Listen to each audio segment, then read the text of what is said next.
Welcome students. आज की इस क्लास में आप सीखेंगे सम और एनी का यूज़ कैसे करें, जो कि आपको फिल इन द ब्लैंक्स में आते हैं। ये हर एग्ज़ाम में आपसे पूछे जाते हैं और बोर्ड एग्ज़ाम में स्पेशली इससे क्वेश्चन बनते हैं। तो जैसे कि अगर हम बेसिक तौर पर देखें एनी और सम का यूज़, तो एनी का जो यूज़ यहाँ पे लिखा है singular countable noun, plural countable noun और अनकाउंटेबल नाउन के पहले होता है। तो ये चीज़ तो हमारे समझ में आने से रही और बहुत सारे स्टूडेंट को यही नहीं मालूम होगा कि सिंगुलर काउंटेबल नाउन क्या है, प्लूरल काउंटेबल नाउन क्या है, अनकाउंटेबल नाउन क्या है। ठीक है, तो इस तरीके से तो हम सीखने से रहे, लेकिन हमको ये सीखना है एग्ज़ाम में नंबर लाने के लिए। ठीक है, तो अब कुछ ऐसी अप्रोच मैं आपको दूंगा जिससे आप सीधे सीधे कुछ चीज़ों का ध्यान रख के, बहुत कम चीज़ों का ध्यान रख के सम और एनी का यूज़ सही करेंगे। जैसे आपको एनी और एनी का यूज़ पहले हम बताते हैं या चर्चा करते हैं एनी के यूज़ की।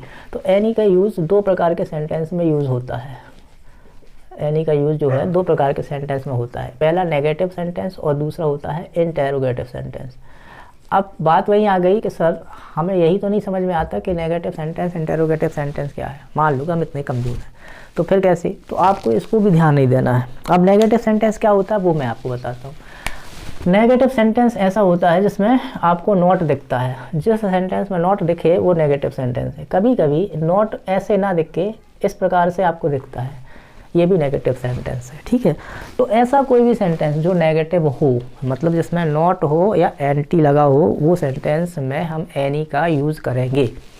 जैसे पहला सेंटेंस आई हैवंट, यहाँ पर आप देख सकते हैं एंटी ये वाला लगा हुआ है, मतलब ये नॉट ही है। नॉट है तो हम क्या यूज़ करेंगे, एनी। तो यहाँ पर क्या आ जाएगा, एनी। बाकी हमें इस सेंटेंस से कोई मतलब नहीं, इसका मीनिंग क्या है उससे भी कोई मतलब नहीं। ये केवल आपके काम चलाने के लिए कि आप एग्ज़ाम में कैसे इस सम और एनी का यूज़ सही कर सकते हैं। ठीक है, बट आपको कोशिश करनी चाहिए कि हर एक चीज़ को अच्छे से सीखें। ठीक, और इसके लिए मैं आपके लिए प्रयासरत रहूँगा। तो अभी हाल के लिए हम सम और एनी के यूज़ की बात कर रहे हैं, तो एनी का यूज़ आपने समझा। ठीक है, वेरी गुड।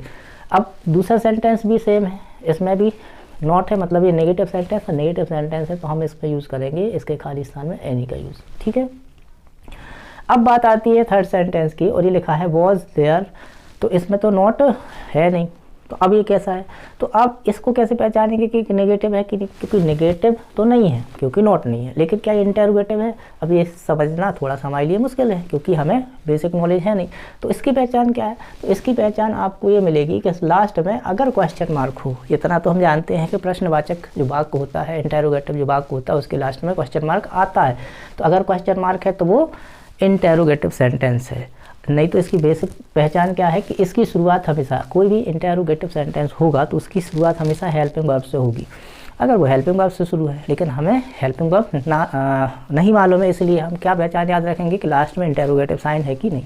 तो यहाँ इंटेरोगेटिव साइन है मतलब ये इंटेरोगेटिव, और इंटेरोगेटिव है तो किसका यूज़ करना है, हमें एनी का यूज़ करना है। ठीक है, अब ऐसे यहाँ पर आए तो अब यहाँ पर तो सर ना नॉट दिख रहा है, ना एंटी दिख रहा है, ना इंटेरोगेटिव क्वेश्चन मार्क दिख रहा है, तो कैसा हम लगा दें, तो नहीं। अभी आपको इसके अलावा कुछ और वर्ड हैं जिनको ये ध्यान में रखना है। जैसे उसमें से पहला एक वर्ड है नेवर, क्या है, नेवर। दूसरा है हार्डली, तीसरा है हार्डली, तीसरा है बेयरली, रेयरली। ये ऐसे कुछ वर्ड हैं, सेल्डम, है ना, ये ऐसे कुछ वर्ड हैं जो नेगेटिव की जगह यूज़ होते हैं। तब इन वर्डों का होना किसी भी सेंटेंस में ये बताता है कि सेंटेंस नेगेटिव ही है, भले ही नॉट नहीं लगा। तो इतनी हमें जानकारी रखनी है।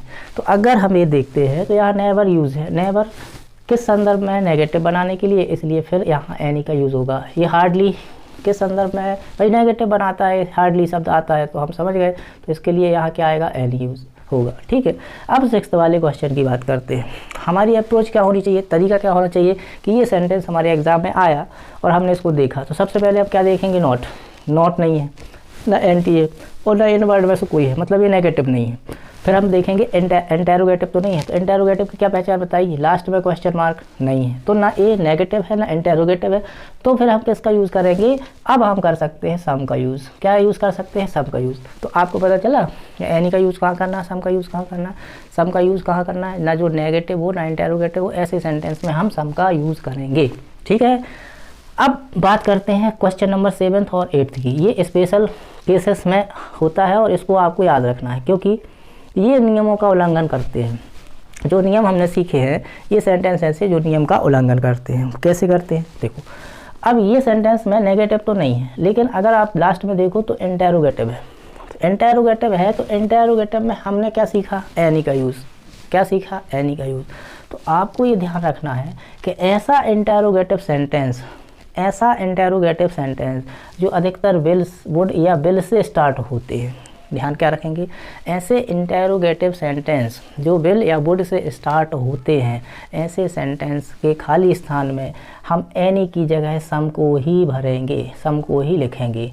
समझ में आया? ये ध्यान रखें। और ऐसा कोई भी क्वेश्चन इंग्लिश में या हिंदी, ऐसा कोई भी क्वेश्चन जिसका आंसर हाँ में हमें मिलता है, जिसकी आंसर की हाँ में पॉसिबिलिटी ज़्यादा होती है, उसके साथ हम सम का यूज़ करेंगे। राइट?